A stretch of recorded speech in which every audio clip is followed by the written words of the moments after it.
Let me read to you, no, dito po sa ating pong pag-usapan po sa hapon pong ito in Matthew chapter 24 verse 37 to 39, no, at yan natin na pakinggan natin ang Panginoon. Meron siyang sinasabi dito. Verse 37, sabi dito, "But as the days of Noah were, so also will the coming of the Son of Man be. For as in the days before the flood, they were eating and drinking, marrying and giving in marriage, until the day that Noah entered the ark, and did not know until the flood came and took them all away. So also will the coming of the Son of Man be." No? Ito ay isang sa kanyang sign ni Jesus. Kausap niya dito yung kanyang mga disciples, no? Na yung tanong na, "Panginoon, kailan ka babalik?" No? Yung this is about in his second coming, no? At ito isa sa kanyang sinagot. Of course, no, kapag binasa natin itong Matthew chapter 24, no? Andun yung mga signs na kanyang binigay na that in the end, sabi niya, kapag ang mga bagay na ito ay nangyari na, maganda kayo kasi yan yung panahon na ako ay babalik ng muli. So, binigyan niya dito ng diin etong kwento ni Noah at gusto ko itong puntahan, no, upang maging pattern, no, at maging warning na rin, no, babala, no, sa atin na meron tayong at least, no, hindi naman lang hints to because very naman to, clear yung message, no, sa panahon ni Noah. No, bago ang Diyos kumausap kay Noah upang pagawan siya ng isang arko, naglabas ng damdamin ng Diyos, no? At sinabi niya, because of the sin of many, no, sobrang nang laganap ang kasalanan that time, that in the end, nagpasya siya na gugunawin ko ang earth na to sa pamamagitan ng flood. Mamamatay ang mga tao, no, because of their iniquities. Yun yung pinanggalingan, no, ng dahilan kung bakit ang Diyos ay nagpagawa ng arko dito kay Noah, no? At that in the end, sabi ni Jesus, ito din ang pwedeng mangyari, no, sa kanyang muling pagbabalik, no, that katulad nito, sabi niya, no, sa verse 37, "But as the days of Noah were, so also will the coming of the Son of Man be." Ito siya yung itinutukoy niya dito. But sa kanyang pagpatuloy, sinasabi niya na ito ang magiging kalagayan ng mga tao, no? As sabi niya dito, no, they were eating and drinking, marrying and giving in marriage, no? Of course, alam natin there is more than this, no, na ang mga tao ay masyado ng abala, no, doon sa para sa kanilang mga sarili, no? Wala na. Tulad nung kwento ni Noah at talagang tinuloy ng Diyos yung kanyang judgment because that in the end, wala talagang naligtas maliban sa itong pamilya, itong si Noah at ang kanyang sambayanan. Dahil ang madami ay even doon sa pinakahuling mga araw, no, ay hindi nagbabago yung kanilang mga lifestyle. No, na andun sila, no, sabi dito, eating and drinking, marrying and giving marriage, no, at etc. Of course, no, but siguro ito ay warning, no, babala sa atin kasi ito yun, no, sabi ko nga, Matthew chapter 24, basahin nyo, no, yung mga signs, lahat na ng yun ay naganap na. Na ang sabi ng Panginoon in this verse or chapter, na bago ako dumating, itong mga signs, no, nagkaroon ng gera, no, at ito nagbabatya ang isang malaking gera, no, sa mundo, no, lagi ko 'tong nababanggit, no, at ang iba hindi aware dito na akala nila ang buhay ay para bang walang panganib na dumadating o darating, but alam natin to, na talagang lagtaran ito, that anytime, miss lang, yung pag-handle ng situation na to, puputok ang isang malaking gera sa buong mundo. At ito yun, that I think and I believe, that ito yung pinakamalaking gera na magaganap at wala na. Ito na yung huli na sinasabi ng Bible. But at the same time, nandun tayo, ang mundo ay punong-puno ng trouble ngayon, economically.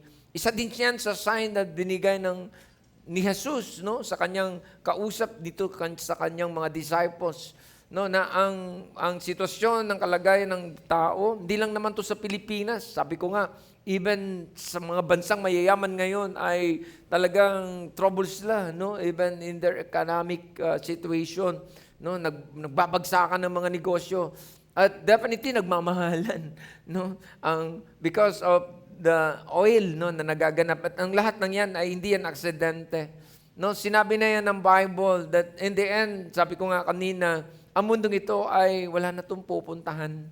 Sorry to say that, no more yung future na parang maayos pa ba ito? I think, and I believe, that this is my opinion, but basis sa sinasabi ng salita ng Diyos, ang mundo ay pabagsak na, at that in the end, ang Panginoon ay darating. So, dito tayo pupunta kasi nga, dito, kung babasahin natin itong Matthew 24:37-39, inilintulad ng Panginoon yung kwento nila Noah, the time na sinasabi niya, ito din ang magaganap in the last day. Ang mga tao ay wala nang pakialaman, I mean, lalo na patungkol sa kanya, ang mga tao ay masyado nang busy sa kanilang mga sarili, for themselves, yung mga sarili, but that in the end, talaga naman wala nang pupuntahan, wala nang future, wala nang maganda pang pwedeng mangyari sa dulo. Then, sige, hayaan natin, na dito ay madinig pa natin ang Panginoon. The title of my message today, sige po, pakilagay ako. Be watchful. Dito, bira naman tayong mag-sermon ng ganito, but I think ito yung mga tamang panahon na ma-warningan tayo, na mabigyan tayo ng babala that hindi, baka ito tayo, matulad tayo nito mga tao nung panahon ni Noah, na ang mga to ay wala nang iniisip kundi yung mga sarili nila, yung themselves, yung flesh, yung hindi ko alam yung sabi nga dito, yung need ng kanilang stomach, but wala naman problema, kailangan naman natin yan, but kung nandun ka na lang at wala ka nang parang pakialam kung ano ang sinasabi naman ng Diyos sa iyo, at ano yung mga bagay na pinagagawa niya sa iyo, doon tayo nagkakaroon ng problema. Kaya yung kanyang mga babala, that in the end, sinasabi niya na bigyan na natin siya ng halaga. Tama na yung maraming mga kwento natin na sinubukan naman natin, na tikman ng lahat ng mga bagay, meron ng mundong ito, ba't hindi nagbigay ng satisfaction? Lagi tayong parang uhaw na uhaw. Hindi tayo napupuno. But that in the end, alam naman natin yan, that only God can give us satisfaction. That doon siya pumupunta.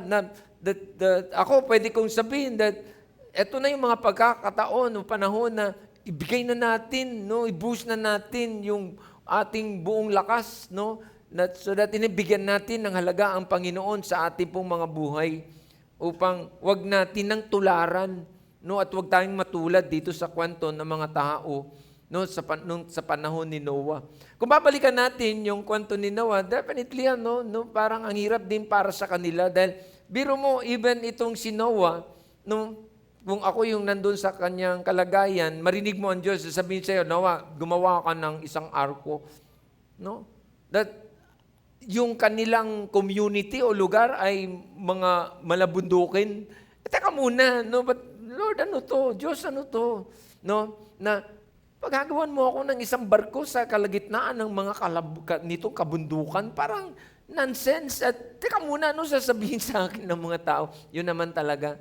No? Sabi ng Bible ay tinawag silang mga foolish, mga ano ba, no? Mga fool, no? Yung parang mga siraulo tong pamilyang ito. Anong pinagagawa nito?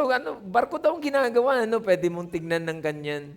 No, na anong ginagawa barko sa kalagitnaan ng bundok at eto taas-taas ng ang init-init ng araw, no? At that time they don't have the understanding because about flood, because wala namang ganung kwento, wala pang mga flood that time na na-experience ang mundo ng mga panahon. So wala silang idea.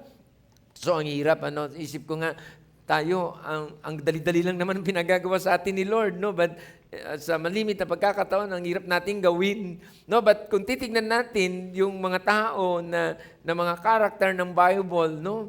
Na hindi ganun kadali nung mabanggit sila ng Bible o andun, no? Ikinikwento yung kanilang kwento because sa malimit na pagkakataon, ang hirap ng kanilang mga ginagawa. No, biro mo pa, utusan ka ng Diyos, gumawa ng isang barko sa kalagitnaan ng kabundukan, parang talaga namang magmumukha kang siraulo dyan. No? But ang Bible, no, maliwanag na sinabi that itong si Noah by faith, no, sumunod siya. No? Yung kanyang obedience, yung kanyang, mahalaga kasi yun, yung andun ka, Lord, mahirap itong pinagagawa mo, hindi ko ito naiintindihan. No, di ba? Naririnig naman natin, even sa atin ngayon, pwede yun naman, no, na that sometimes hindi mo naiintindihan, pero narinig mo si Lord eh. Lord, hindi ito ganun kadali. Pero God, nadidinig kita, pinagagawa mo to sa akin, Panginoon, no? Kahit na sometimes magmumukha kang parang siraulo na para sa iba, no? Na hindi kanila naintindihan. But alam natin yung kwento, hindi po wala ng kabuluhan. No? Talagang na-serve yung purpose. At that in the end, gumawa ng paraan ng Diyos na para ang tao ay maligtas, pero binaliwala nila. That time, ang kaligtasan ay sumakay sa barko. Pero no, ang Bible, kinentos siya, no, bago, nung matapos na itong barko na ginawa nila, yung arko, nagbigay pa ng 7 days ang Diyos na para ang tao pumasok dito, pero wala talagang pumasok. So that nung after 7 days na inantay sila, doon bumuhos na ang malakas na ulan at nagbukasan na ang itong mga tubig na kung saan ay ang sabi ng Bible, nagkaroon ng baha sa buong mundo at namatay ang lahat ng mga tao. But sige, tingnan natin to kasi ang gusto kong tingnan dito, no? Si Jesus ay inalin tulad niya ito, tulad ng ating pong binasa kanina. Kung babalikan natin, no? Ano sabi dito? Si Jesus ang may kwento nito, no? In Matthew chapter 24, no? Isa ito sa kanyang hindi naman sa kanyang paalala, no? And then dito sa kanyang mga disciples na eto magaganap, no? Na mahalin tulad ditong kwentong ni Noah sa kwento sa muli kong pagbabalik. No, ang mga tao ay andun silang, they are very busy for themselves. No, andun silang nag-focus sa kanilang mga sarili. Totoo naman.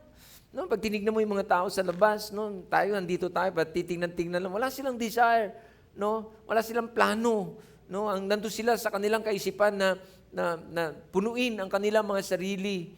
No, that in the end, hindi ko alam, no, sadya hindi nila alam, no, o alam nila na may problema yung kanilang mga kalagayan. But mamaya gusto ko itong puntahan so that in that, friends, we have our responsibility. No, nilagay tayo ng Diyos dito po sa Sabano, dito sa city ng San Jose. Hindi to para lang tayo lang. So that in the end, ito din para tong arko. No, itong in Christ City Church, of course, hindi lang naman tayo ang simbahan. We have our brethren, no? Naniniwala tayo sa body of Christ.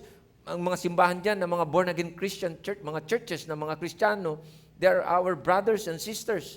But of course, this is our responsibility. Nandito tayo, no? Naging kabahagi tayo ng simbahan ito. No? Nandito tayo, hindi pa tayo tapos, no? Nagsasama-sama tayo to build, no, like an ark na kung saan ay ang intensyon ay pasukan tayo ng mga tao, no? Madala natin sila dito at ma-invite natin sila, no, upang so that in the end ay marinig nila ang gospel of salvation, no? No, marinig nila yung gospel about Jesus, no? Kung that in the end ay maintindihan nila na ito lang ang tanging paraan, no, na para ang tao ay maligtas. Sige, pwede mo bang palapakan ang Panginoon? Because yun na nga, no, yung panahon ay sandali na lang. Sabi ko nga kanina, kung balikan natin yung mga signs, hindi na po. Tapos na po lahat ng yan. Anytime, no. Of course, ang Bible ay wala namang exact time. Kaya nga, ang sabi ni Jesus, no, sa isang kanyang ginamit niya yung isang kwento ng isang magnanakaw. Sabi niya, no, meron nagtatanong sa kanya at ito yung pinag-uusapan, yung kanyang muling pagbabalik. So that and then sinasabi niya, magmatsyag lang kayo. Tama, be watchful. No, because sabi niya, tulad ng isang magnanakaw, darating siya nang hindi siya nagbababala. No, dapat nandun ka lang, laging ready, laging nagbabantay. Dahil ang magnanakaw ba, sabi niya, kapag magnakaw sa'yo, sasabihin niya ba sa'yo, magantay ka, magambanda ka mamaya, nanakawan ko, bahay mo. Sabi ni Jesus, hindi niya sasabihin yan. Pero alam mo that may ganung kwento na pwedeng mangyari so that in the end, that nandun ka dapat na nagbabantay. Friends, ganun din po tayo sa ating kalagayang spiritual. No, kasi ang ating binabantayan dito at binibigyan ng halaga yung ating mga kaluluwa. No? That in the end, totoo naman, ang katawan, di mo naman yan kayang pigilan. Mamamatay ang tao. Sabi ko nga, hindi naman na kailangan pang antayin natin yung second coming o yung rapture. But yung buhay ay hindi natin hawak. No? That in the end, pwedeng bata ka o nasa middle age ka o nasa senior citizen ka na. No. Walang pwedeng walang ano dyan. Walang parang sa edad, no? Anytime, alinman sa anong edad, no? Pwede tayong mamatay. Galing ako sa isang funeral service last Sunday. Wala ako dito because namatayan kami ng isang kamag-anak, no? Then kailangan kong namin ni pastora. So medyo na-miss namin ang church, but that in the end, no? Sabi ko, Lord, bahala ka na. Hindi ako naabisuhan, wala akong programa doon because yung namatay ay they have their church. Malaking church nila. So, ang in-expect ko, meron talagang naka-ready na mga naka-assign, no, na mga tao upang mag-lead ng service. But that night, wala, no? So that, and then, nakita ako, sabi, Pastor, sige, sabi ko, but I am ready, but wala talagang programa. But, of course, no, sa ganung mga pagkakataon, that is our parang opportunity, no, na mapamulat sa mga tao na ang tao mamamatay. No? Dahil ang tao ay ito yung ayaw niyang tignan, yung kanyang kamatayan.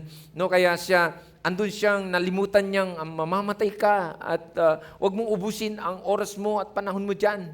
No, of course, ang Bible, no, nagsabi that after this life, judgment. Haharap ka sa Panginoon at isusulit mo kung paano ka nabuhay? Saan mo ginugol yung buhay mo, ang oras mo, ang lakas mo, no, yung talent mo, hindi ko alam, no, yung effort mo, hanapin sa iyo ng Diyos 'yun. At that in the end ay hindi ko alam, no?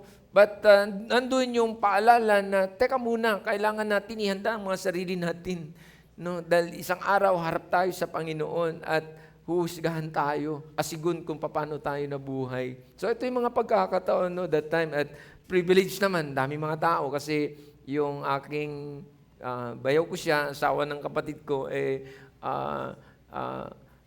ano ba tawag dito? He is a military officer, no? Nasa high rank, no? Retired general. So may mga general, sabi ko, Lord, teka muna, ang iba mga retirado na. So sabi ko, bahala ka, Lord, bigyan mo ako ng strength dito, no? But straight lang, no? Paalala lang talaga, no? Yung warning, no? At sabi ko nga, eto, hindi na natin to pwedeng tanggihan. Eto ebidensya, sabi ko, no? Ang tao ay matatapos. At ang tanong, saan mapupunta ang lahat ng effort mo? No, kung ang ginugol mo ay para lamang sa mundong ito, iiwanan mo ang lahat ng yan. But ang trouble pa, ang Bible nagsasabi, pagkatapos ng buhay nito, haharap tayo sa Diyos at pagkatapos ay huhukuman tayo. No? So ito yung friends, no? Ito yung sermon, no? That dito rin tayo pinaalahanan ng Diyos. That even tayo na mga nakakilala na sa Kanya. No, because sometimes, no, marami mga tao that they claim that they are born again, no? And nagcha-church, punta ng church, but yung tanong ay, teka muna, no? Paano mo sinasabihan that you are born again, no? Kasi nga, ang pagiging born again ay andun siya laging nagbabantay sa kanyang sarili. No, binabantayan niya ang sarili niya na wag makaalpas, no, lumayo sa Diyos.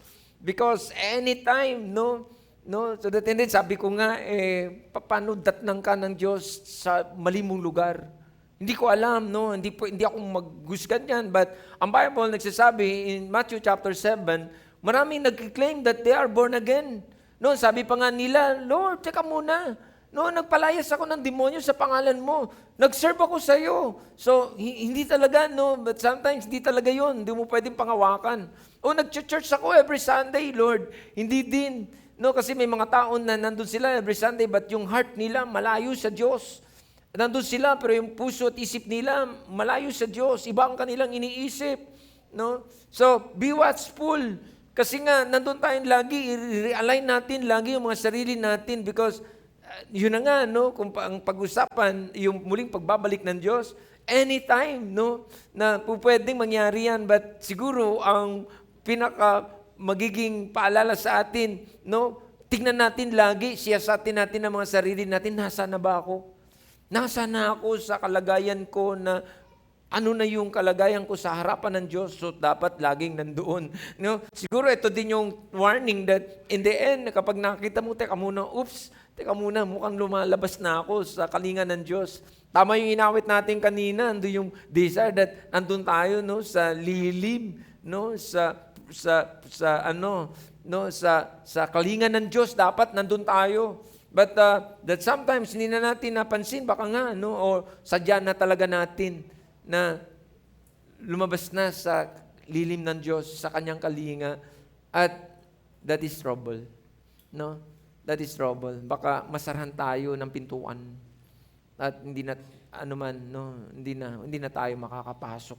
So friends, ito yung warning. So, ito yun, sabi ni Jesus, kung paano, ano yung kwento sa panahon ni Noah, the time, ito din ang magiging kwento, no, sa aking muling pagbabalik.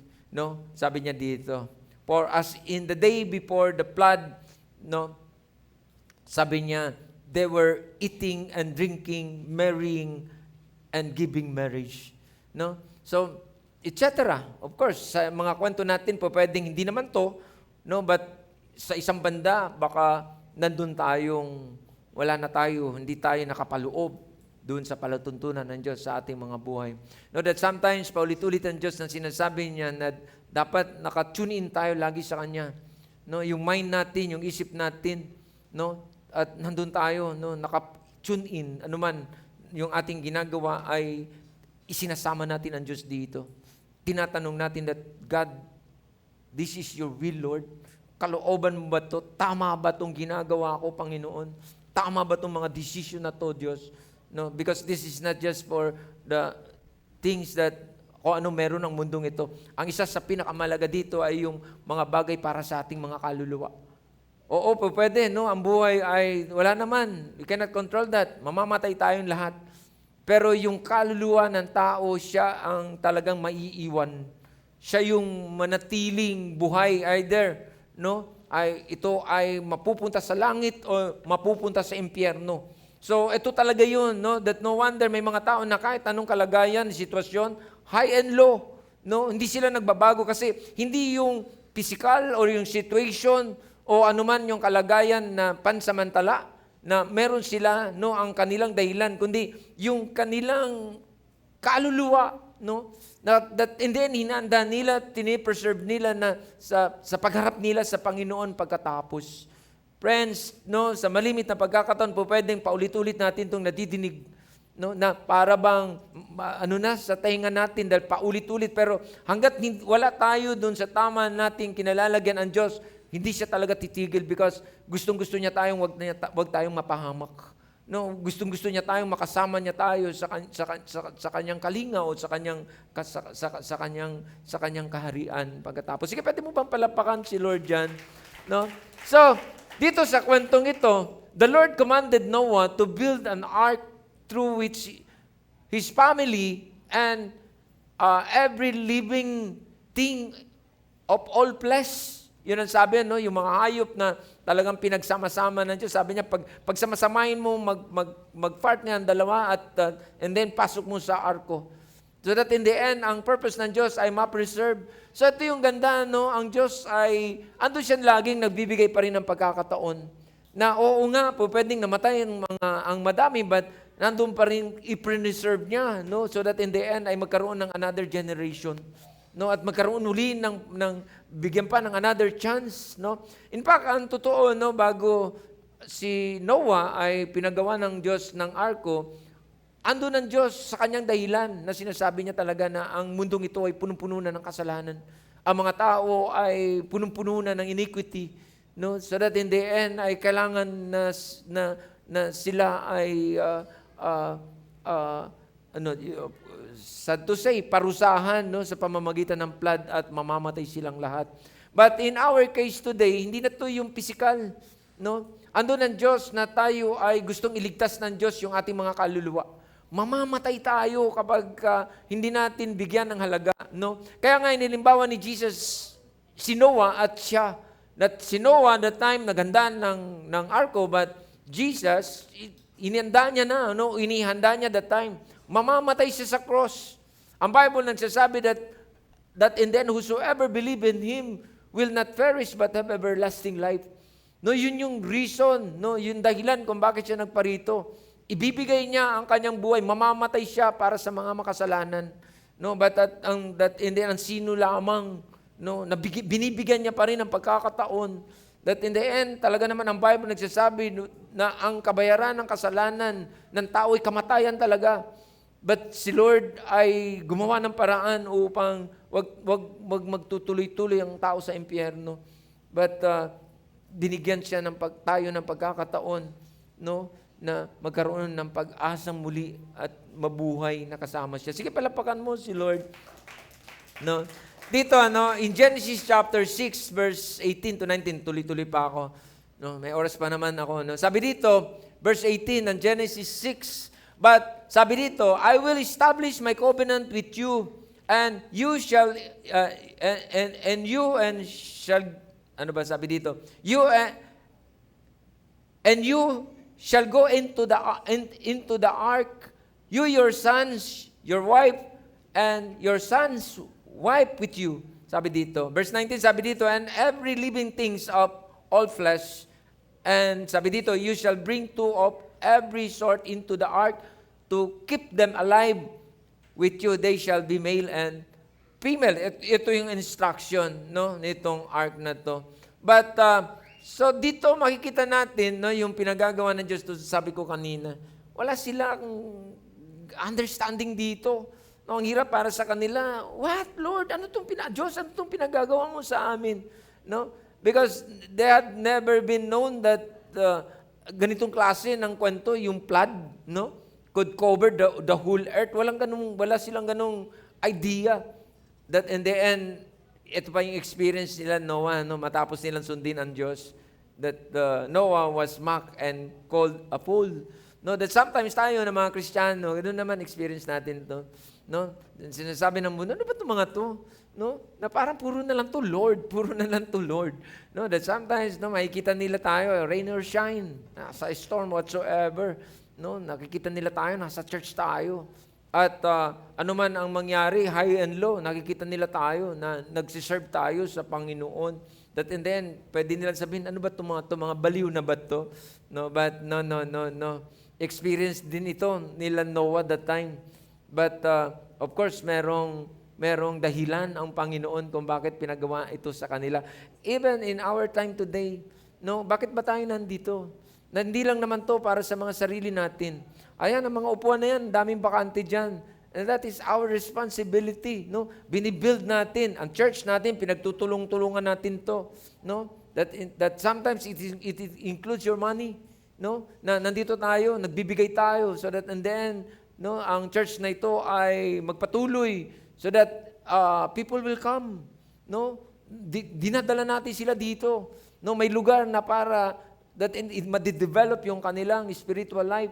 No, makilala nila ang Panginoon. So, ang dami ng mga dahilan kung bakit that sometimes nagmumukha tayong parang nag-uubos tayo ng ating mga strength at including our resources. Pero hindi po 'yan nabawalan ng kabuluhan because ang katumbas niyan ay kaluluwa, no? Salvation ng mga tao, no? Salvation ng tao ay huwag mapunta sa impyerno. No, at sometimes ang hirap naman, no, siguro sa party namin kami ng mga full-time, hindi din biro, lalo siguro ang pastor, no, bitbit niyan lahat, no, lahat ng responsibilities. But hindi, no, andun kang masayang ginagawa because you know, no, hindi po nawala ng kabuluhan ang mga bagay na yan. Meron yan, lalo na, no, nakakakita ka naman ng ebidensya. Nababago yung mga buhay, so that and then, hindi lang naman yun. Andun yung assurance ng salvation na meron tayo pagkatapos. Sige, palapakan mo si Lord, no? So, salamat sa Panginoon, no? Kasi andun siyang nagsusustain sa atin, no? Siyang tama yung inawit natin, eh. No, in the end, even yung praise kanta natin kanina na talagang wala no? Andun yung desire natin so that in the end, alam natin na no? Yung ginawa ng Panginoon para sa iyo at para sa akin ay kulang, no, yung pwede natin isukli sa Kanya. No? Binigay niya yung Kanyang buhay. No? At kung titignan natin ang Ama, sabi niya, binigay ko ang kaisa-isa kong anak para mamatay at upang ikaw ay mabuhay. Sapat na yan para tignan yan so that in the end ay pwede mong sabihin na, Lord, kulang na itong mga ginagawa namin sa ginawa mo para sa amin. Sige, palapakan mo si Lord. At definitely, yung mga ginagawa natin ay hindi to sayang. No? Hindi to sayang. Meron tong reward. Hindi to lang para sa atin, but para sa iba. No? Magiging daan tayo ng kaligtasan. No? But sige, hayaan natin. Mamaya meron akong verse. No? Ito yung, nandun kami last Friday. Wala kayo dito, pero ang iba nandun. No? Sa Acting Powerhouse. Of course, we have our list, no, sa mga prayers natin because tayo naman bilang simbahan, alam natin, no, most of the time, yung mga nangyayari, no, lalo yung may mga sakit, may mga ganun, no, at may mga tawag dito, tawag doon, counseling dito, counseling doon, may mga problema sa relationship, problema sa negosyo, problema sa trabaho po ng church. So, that in the end ay binubuo natin yun, dinadala natin sa Lord sa prayer. But last Friday, no, although meron tayong ganat, even yung church natin, no, na eto, katulad nito, no, na hindi naman, ang church natin, meron ding mga sitwasyon. Hindi naman to parang pag tinignan mo, parang okay na okay, no, but may mga lumalaban para dito. No, may mga lumalaban, no, talagang buwis buhay, no, talagang lumalaban sa madalit salita. Nandun, talagang hindi bumibitaw, no? At sobra, no, yung mga desire, no, na mga kasama so that in the end ang church ay may pagpatuloy, no, mabuo siya so that magiging parang arko siya, no? Magiging lugar siya ng mga tao, no, para ang mga tao ay magkaroon ng mga solusyon. Of course, isigit sa lahat yung salvation ng kanilang mga kaluluwa. So, nga naman, dito sa kwento nitong si Noah, no? Pwede mo nga, paano nga naman gagawa ka, no? How foolish to build an ark on a dry ground. But, kasama talaga yun, no? Siguro nandun pa yung sikat ng araw, sabi ng mga tao, ano ba yan? No? Ang init-init ng araw, sikat ng araw, sobra. But eto, pamilya, gumagawa daw ng para sa isang flood, no, preparation, para sa isang pagbaha, but they don't believe. No? So that in the end, sabi ng Bible, ang mga ito ay mga napahamak. In 2 Peter chapter 2 verse 5, sige tuloy-tuloy po ako sa ating pong pag-uusapan. Sabi dito, and eto si Noah. No? Kasi yun na nga, yung ating binasang verse, hinalintulad ng Panginoon, yung kanyang muling pagbabalik, yung second coming. At tignan natin itong kwento ni Noah, so that hindi makakita tayo ng pattern na pwedeng tignan natin that, and then pwede natin sabihin na oo nga, ito din yung parang nangyayari ngayon sa ating panahon ngayon.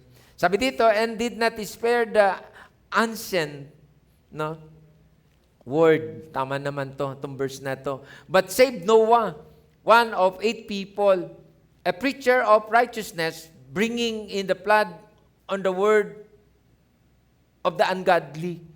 Kung titingnan natin dito, na even sabi nga nito, and did not spare the ancient world.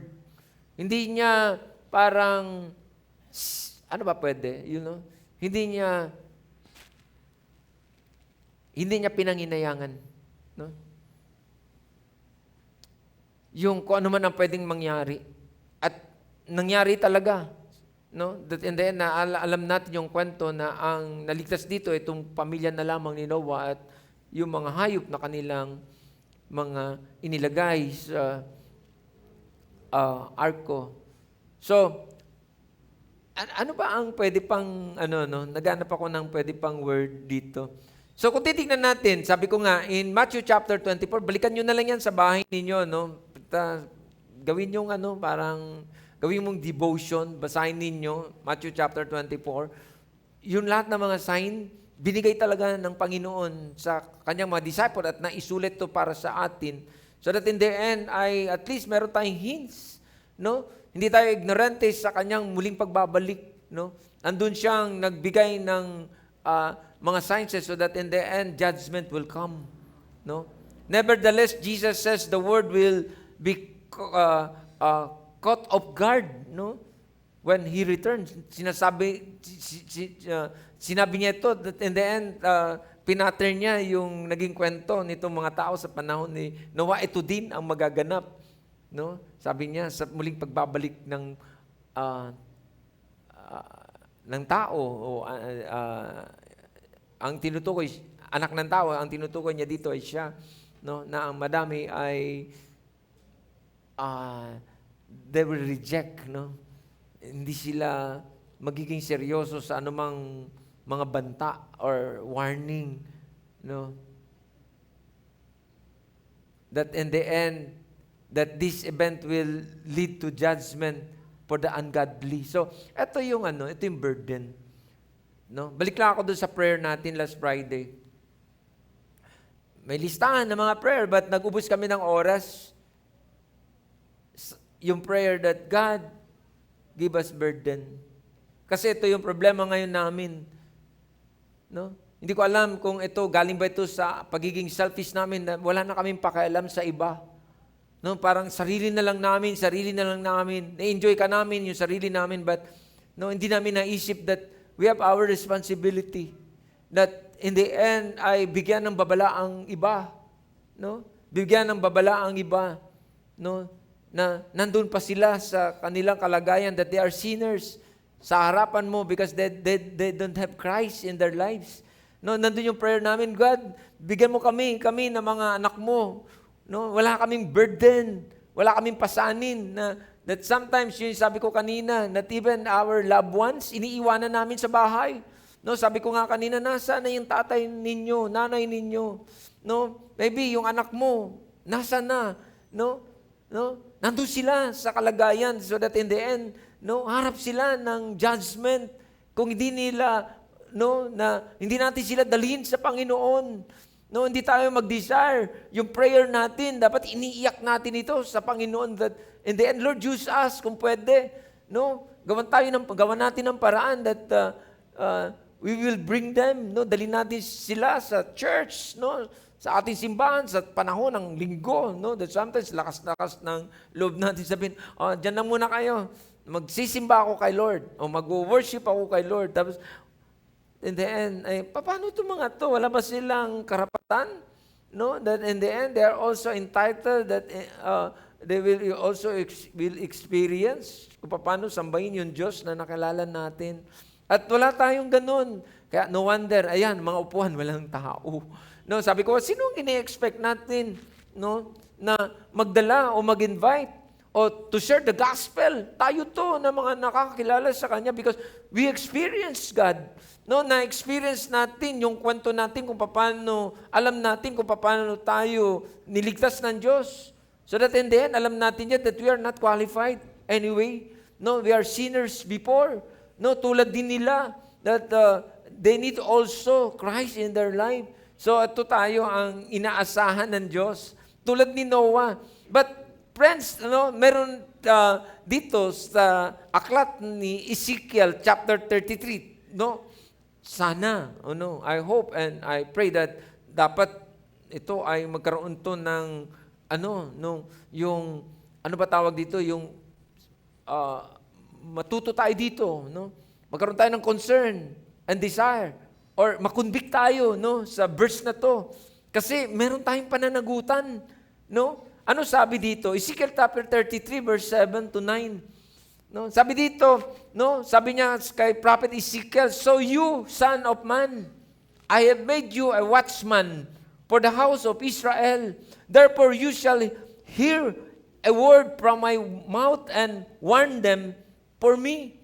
No, tayo narinig natin, of course ito, no, mga ganito sermon, dano ng Bible, no, hindi ko alam sa ano pang mga paraan natin nadidinig si Lord. But at the end, ito sabi ng Diyos kay Ezekiel, kung anong narinig mo sa akin, sabihin mo rin ito sa iba upang maging babala. No, sabi dito. Then verse 8 sabi dito, when I say to the wicked, "O wicked man, you shall surely die," and you do not speak to warn the wicked from his way, that wicked man shall die in his iniquity, but his blood I will require at your hand. No, merong pananagutan. No, that sometimes akala natin, wala lang, but at in the end, no, yung kapahamakan ng mga taong ito, tayo ang hanapin ng Diyos dito. Hindi ko alam but ito, nakasulat ito no, that we have our responsibility at hahabulin tayo ng Diyos dito. No, so that in the end, mapupunta tayo dun sa pagiging selfish. No, yung parang ikaw lang ba talaga? Ikaw lang ba talaga? No, and then, nandun tayo na parang very exclusive. No, tayo lang ba mahal ng Diyos? Hindi totoo yun. No, ang lahat ng tao ay mahal ng Diyos. Kung kailangan, no, in the end, bibigyan talaga ng pagkakataon yan na makapagkinig yan ng good news. No, that, ang mundong ito ay patapos na, pupwede, o mundong ito ay pagulo ng pagulo. But nandun ang Diyos, nag-o-offer ng salvation, nag-o-offer ng way na so that in the end, ang tao ay magwag ng matuluyan, na mapahamak, no, through us. No, pwede natin tignan. Ito, dito tayo, kinakausap ng Diyos. No, I believe that even this church, our church, ito yung problema natin. No, we have our good place, big place, but paano yan ngayon? Ang daming upuang bakante dyan. Baliwala na lang ba yan sa atin? For what? Ano yan, display? Iligay niya yan dyan. Definitely, meron dapat uupo dyan. Pero ang tanong, bakit walang umuupo dyan? Maybe, ito yung problema natin. At yun yung prayer namin last Friday. Lord, tulungan mo kami. Wala kaming burden. Lord, naging very selfish kami. Na parang na-enjoy namin yung salvation at yung aming relationship with you. But God, meron kaming responsibility doon sa mga tao, Panginoon, na nasa paligid namin. Hindi namin ikaw nababanggit. Never kaming magbigay ng warning sa kanila. At sabihin sa kanila na may panganib ang buhay pagkatapos. But don't worry, no? We have our Savior, who is Christ. No, nandun dapat pero hindi natin nagagawa. No, then hindi ko alam, no, sa simpleng paraan pwede naman that come, samahan mo ako sa church, mag-church tayo. No, invite them, bring them to your church, our church, so that let the Lord speak to them. Pero hindi natin ginagawa. Malimit nating naririnig, invite people, pero pag wala lang, no, parang what? Wala. Lalabas tayo na then, hindi ko naman sinasabi na pangit na dumadating dito nang tayo lang. But ganda lang, yung sarap lang na yung bang mag-church ka, meron kang bitbit. No? No, ang sabi ng Bible, may isang kaluluwa lang, no, na maliligtas, tatanggapin ng Panginoon, libu-libong anghel, sobrang saya sa langit. No, nagiging ano pa tayo, no, ikaw, naging kabahagi ka ng saya ng langit. Bitbit mo yung isa, bitbit mo yung dalawa, o lalo na kung bitbit mo 5. No, nagbibilang ka kulang yung daliri mo so that Lord, dami ko nang nadadala. No, ang sarap lang no, definitely hindi lang langit ang masaya doon. Kasama ka diyan. No, alam mo that yung buhay, no, nagiging gamit ka.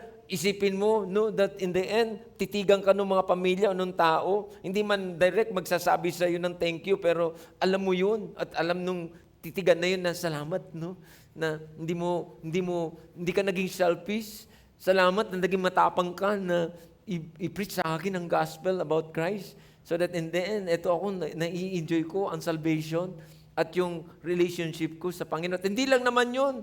No? Merong pagbabago. May mga makikita mo that yung pamilya na dating wasak, dating mag-asawa, laging sira ang relationship. So, that is your reward, our reward. Gusto natin ng saya.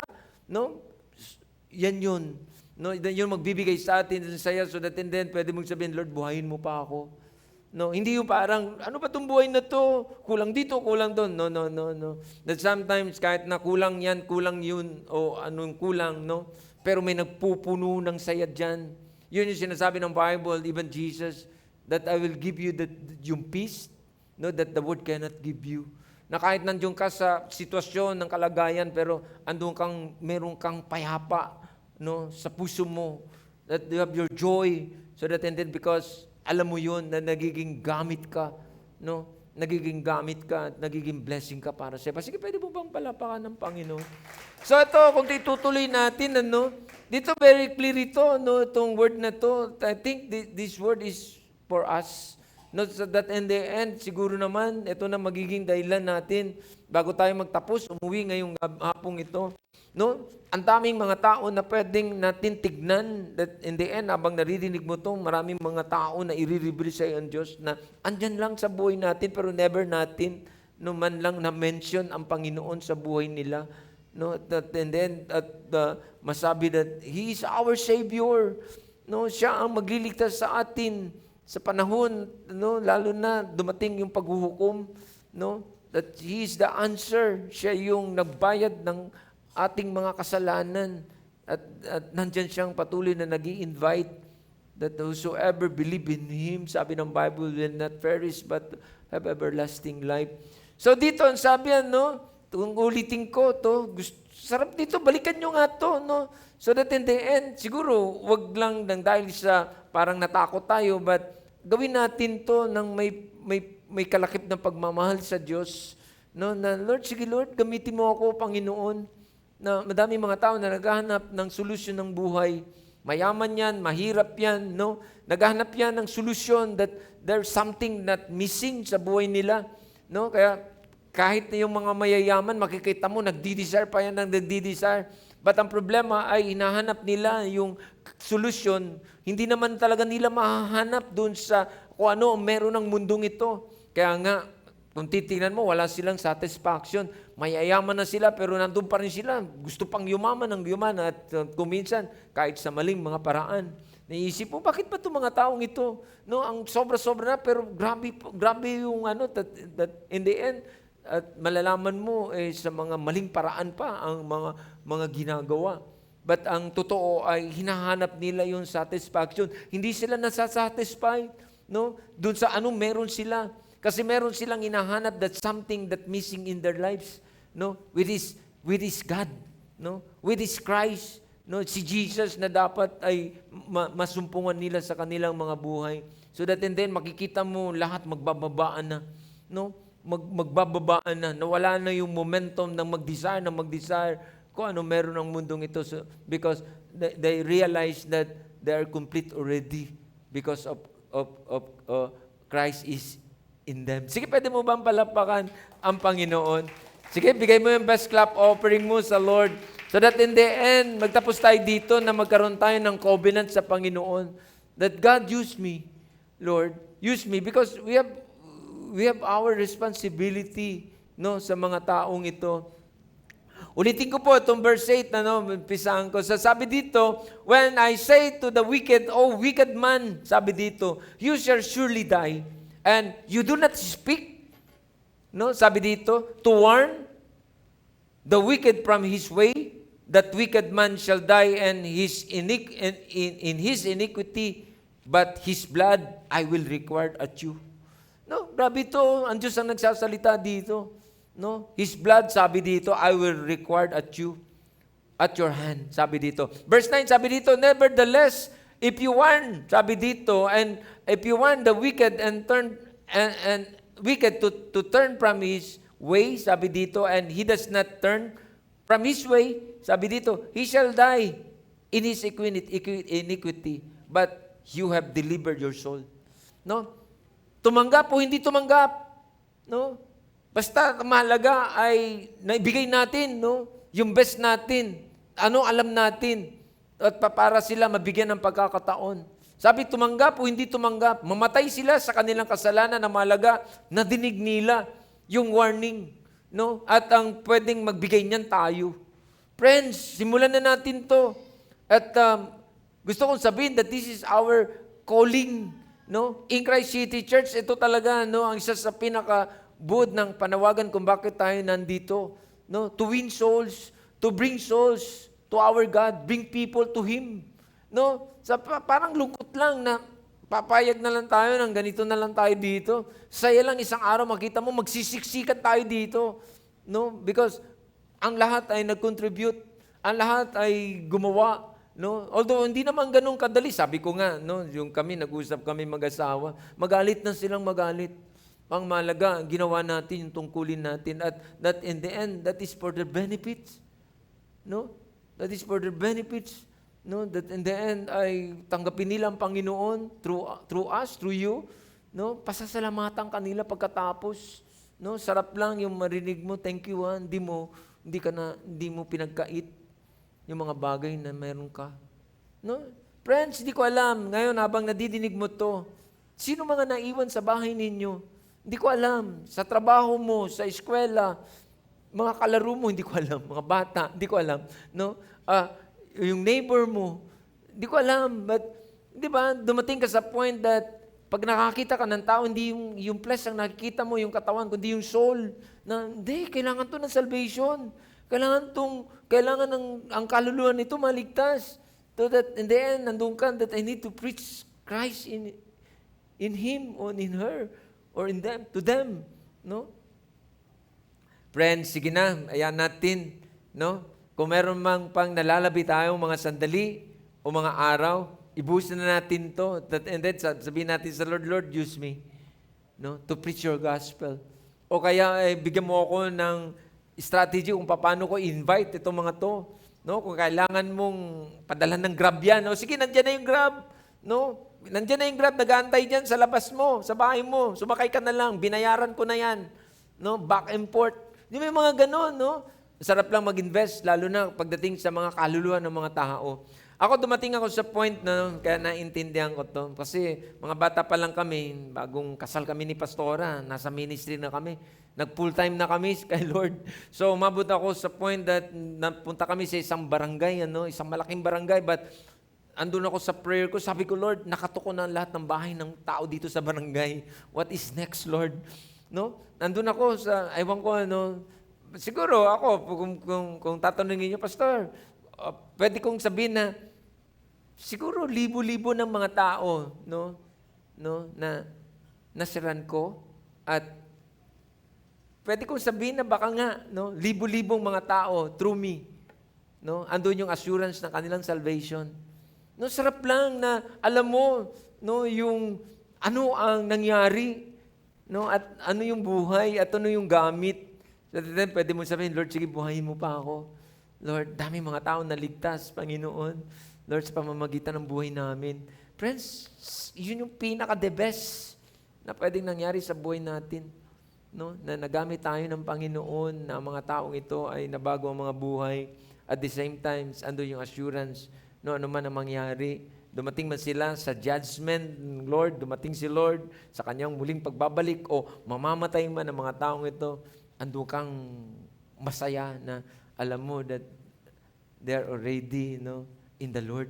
Sige, pwede ba mapalapakan si Lord yan? At hindi ka guilty pagkatapos. Hindi ko alam, but sige, patapos na ako. Wala na pala akong oras, Napunta ako sa... But ito yung katotohanan, Ito yung katotohanan. So, kung meron mang greater example, in the scripture, wala nang pinakamalaking kwento yung nangyari doon sa kamatayan ni Jesus doon sa cross, That Christ died on the cross, Sabi ng Bible, the just for the unjust, Ito, babasahin ko na lang to. May tatlong but sige, ayan natin, In Romans chapter 5, verse 6, medyo mahaba ng konti. Maintindihan natin, na ang salvation ay very clear. Hindi to tsamba, hindi to yung parang, baka lang, baka sakali.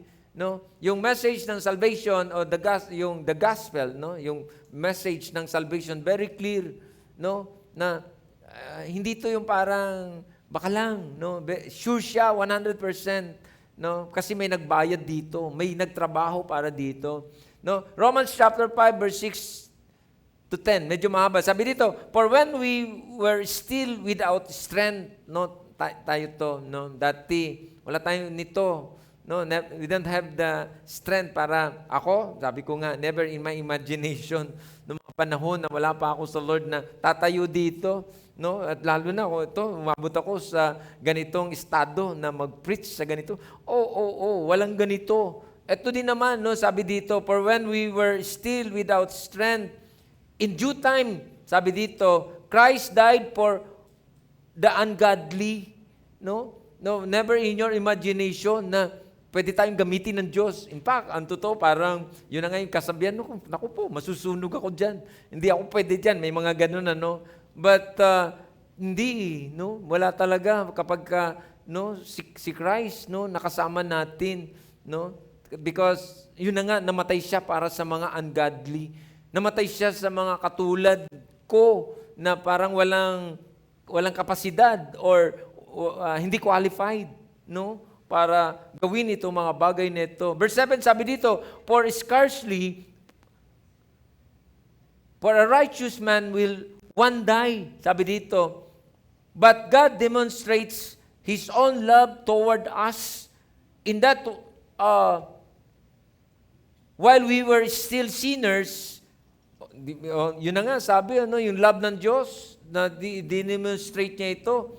Ang totoo, that time, nandun tayo, gumagawa tayo ng mga kasalanan. We are sinners, pero dinemonstrate niya yung kanyang love to us, sabi dito. Christ died for us, sabi dito. Verse 9, much more than having now been justified by His blood, we shall be saved from wrath through Him. Wrath, judgment, through Him, sabi dito. For if when we were enemies, we were reconciled to God through the death of His Son. Much more, sabi dito, having been reconciled, we shall be saved by His life. Ito, Ephesians chapter 2, verse 12. Sige, balikan nyo nga itong mga verses na ito at ayan yung i-refresh nyo pag-uwi nyo sa bahay. At upang at least alam natin, yung salvation, hindi lang to yung parang wala lang, parang napakagaan lang o parang nangyari na lang. No. May namatay para dito. May nagtrabaho, may naghanda dito, may sumunod.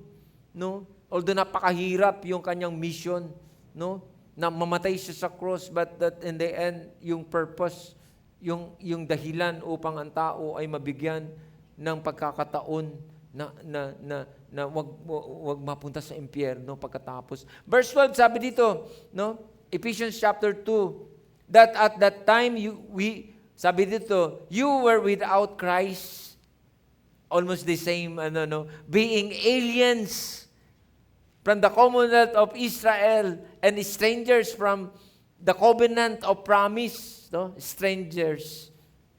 from the covenants of promise. Wala tayo nito, hindi natin alam to, no? Having no hope and without God in the world, no? But now in Christ Jesus, sabi dito, you who once were far off have been brought near by the blood of Christ.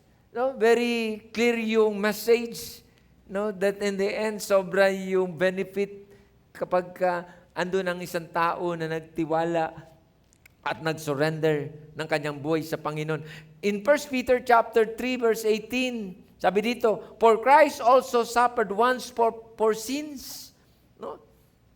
Once for sins, sabi dito, nagsuffer si Christ, the just for the unjust, that He might bring us to God.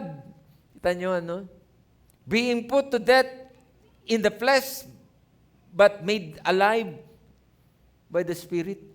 Friends, ito yung message ng yung gospel of salvation. So siguro tignan natin ito so that in the end ay kung balikan natin yung verse natin kanina, that Jesus called out the fact that Noah's contemporaries, no? Andun yung pinakita niya so that in the end, inignore ng madami. Ignore the message that would have saved them. But we know that yung ending, namatay silang lahat. At the same time, the Lord warned us, no? Binigyan tayo ng babala and making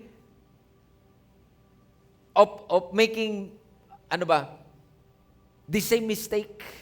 Huwag na nating ulitin yung pagkakamali, no? Yung panahon na naganap doon sa panahon nila Noah.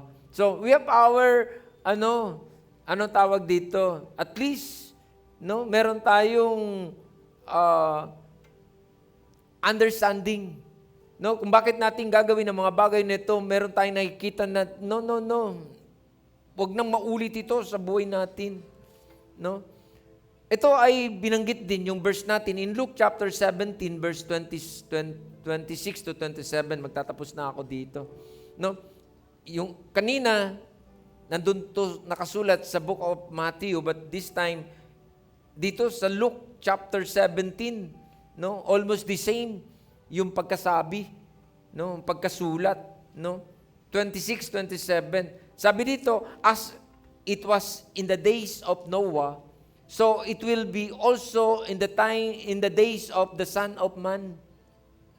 They ate, they drank, they married wives, they were given in marriage until the day that Noah entered the ark, and the flood came and destroyed them all. So, friends, siguro ito din yung message sa hapong ito, no? Na pwede, no? Jesus is coming. So dapat nandun tayo, tulad ng title natin, be watchful. Magbantay tayo kasi hindi natin alam. Anytime, no, darating ang Panginoon sa kanyang muling pagbabalik. So that in the end, judgment will come. Sabi ko nga, huwag tayong datnan sa maling lugar. No? Huwag tayong datnan sa maling desire natin. No? Ingatan natin ang ating mga buhay. So, tignan natin, no? Ilagay natin siya sa tama. Hindi ko alam, no? Hindi ko alam. But nandun talaga ang Bible that many, no, na nagsasabi that they think that they are saved. No? Sabi nga, no, Lord, nagpalayas ako sa pangalan mo. But at the end, sabi sa kanya ng Panginoon, lumayas ka, hindi kita kilala. Mapaggawa ng masama. Friends, sige, ayan natin, this sermon ay dalawang pinupunta nito, no? That in the end, andun yung concern sa mga sarili natin. At yung pangalawa ay dapat magkaroon din tayo ng concern para sa iba. No? That in the end ay magawa natin, magampanan natin yung ating calling, that magdadala tayo ng mga tao sa paanan ng Panginoon. No? Share natin ang gospel. Share natin si Jesus. Invite people, hindi ko alam sa paanong paraan, no? Yung siguro sa ating kakayanan, no, na para tayo ay magamit niya. Para ang iba man ay magkaroon ng pagkakataon na magkaroon sila ng ng, ng salvation ng kanilang mga kaluluwa. Sige, pwede ba palakpakan natin si Lord? Can we stand up? I think okay na to, no, na deliver ko naman na sa at least sa simpleng pamamaraan na tayo ay nabigyan ng paalala o warning ba to? No? Una sa mga sarili natin that kailangan natin magbantay at tignan, no, ang ating mga sarili. Nasaan na tayo ngayon? No? Nasaan ba ang ating desire? Nasaan ang puso natin? Ano tinatangkilik natin? No? Siguro ito yung magpapaalala sa atin upang bumalik tayo sa Panginoon. Ilagay natin ang mga sarili natin doon sa kanyang kalinga. So anuman ang mangyari ay at least safe tayo. No? At pagkatapos dapat ay magkaroon din tayo ng concern sa iba. Na wag lang tayo yung para sa sarili lang. Because yung salvation na na-receive natin, di lang naman to tayo lang. This is not an exclusive na parang tayo lang to. No? Tinawag tayo ng Diyos upang gamitin niya para sa iba pagkatapos. Tinawag tayo ng Diyos, nakilala mo ang Panginoon so that in the end, sinasabi sa iyo ng Diyos, gagamitin kita upang ang madami pa ay makakakilala din sa akin through you. Hayaan natin na simula sa umagang o hapong ito. Friends, no, hindi ko alam paano mo tignan yung mga upuan dyan. Definitely, napapansin mo yan na maraming upuan every Sunday.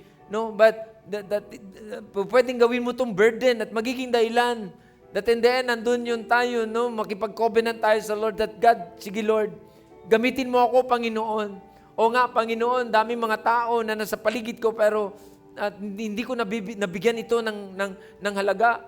No? Na hindi ko ito nabigyan ng oras or wala yung intention ko dito, but this time, Father, sige Lord, naintindihan ko that this is our responsibility.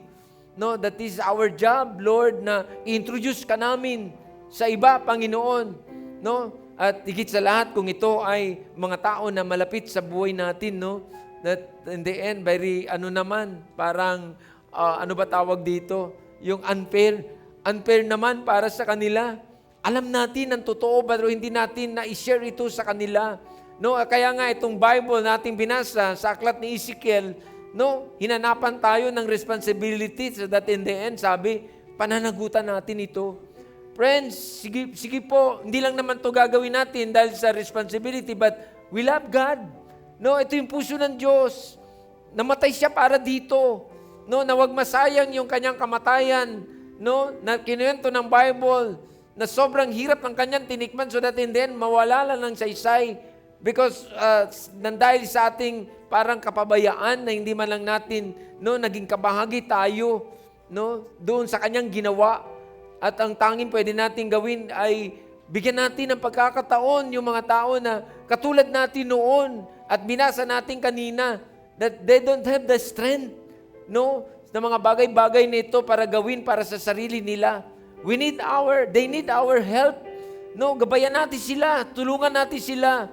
No, at tayan natin, no, at samahan natin sila. Hindi ko alam sa paano mga paraan, no, gawan natin sila ng effort so that we can bring them, no, to Christ through this church. Kaya nga lagi nating naririnig that invite people, no, bring people here, no, every Sunday, Wednesday, sa mga fellowship natin, sige, ayan natin, no, yung mga tao na nasa buhay natin, no, from time to time, sige, ayan natin, maging makulit tayo, no, sa kanilang harapan, but we know that in the end, that is for their benefit. Lord, thank you. Pwede ba taas natin yung ating mga kamay? Sige po, hayaan natin that we can make our covenant today, no, pwede nating sige, sabihin natin sa Panginoon, sige Lord, use me. Lord, and sorry God, Lord, sa mga panahon na parang nakalimutan ko to. Lord, na hindi, kabahagi pala ako dito, kasama pala ako dito. Panginoon, that sa maraming pagkakataon ay napabayaan ko to. But this time, Father, Lord, give me the strength. Lord, narinig kita ngayon that this is our responsibility to preach the gospel. No? Invite people. ikwento mo si Jesus, kung ano ginagawa niya sa buhay mo. O God, God, thank you. Salamat po, Ama. Nakita natin si Noah, ang hirap ng pinagawa sa kanya. No? Na pwedeng, teka muna, ano to? Pero sabi ng Bible, si Noah ay nag-obey. No? At napangyari yung plano ng Diyos. Nakagawa siya ng arko so that in the end, at least, naligtas yung kanyang sambayanan. No? At nailagay niya ang mga hayop so that in the end, ang buhay magpapatuloy. Salamat po, Panginoon.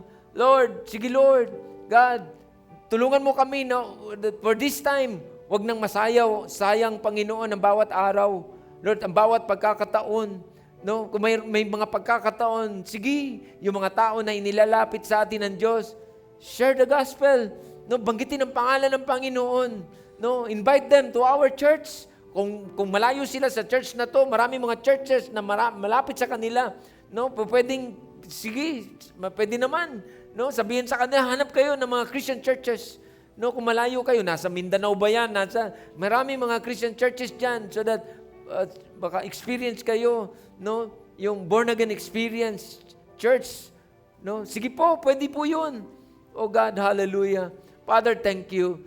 Sige, pwede bang bago tayo magtapos sa hapong ito, can we commit ourselves, no? Yung mga sarili natin sa Lord, that God use me. God, for this time, hindi na to Lord. God, ito yung pinakabuod. God, gamitin mo ako para sa salvation ng tao. Panginoon, pwede ba yun? Can I hear your amen?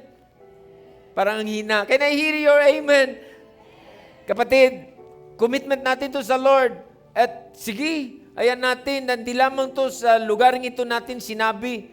But sa paglabas natin, no, hindi ko alam, pag-uwi mo ng bahay, sige na, simulan mo na yan. Pagpasok mo sa trabaho, hindi ko alam, sa negosyo mo, kung nasan ka man, sige, hayaan mo, kapag nakakita ka ng tao, mapaalahanan ka na ang taong ito na kailangan to ng kaligtasan. I have to share the gospel. I have to share Christ sa taong ito.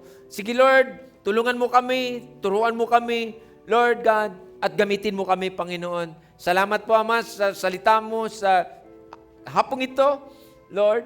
At sige, mapagmasid kami, mapagbantay kami. Hindi lang to para sa sarili namin, Lord, but Lord, hayaan mo, Panginoon, gamitin mo kami para sa iba. Maraming po salamat, Ama. Father, we bring back to you all the glory, O God. Hallelujah. In Jesus' name we pray and everybody say, Amen. Hallelujah. Sige, pwede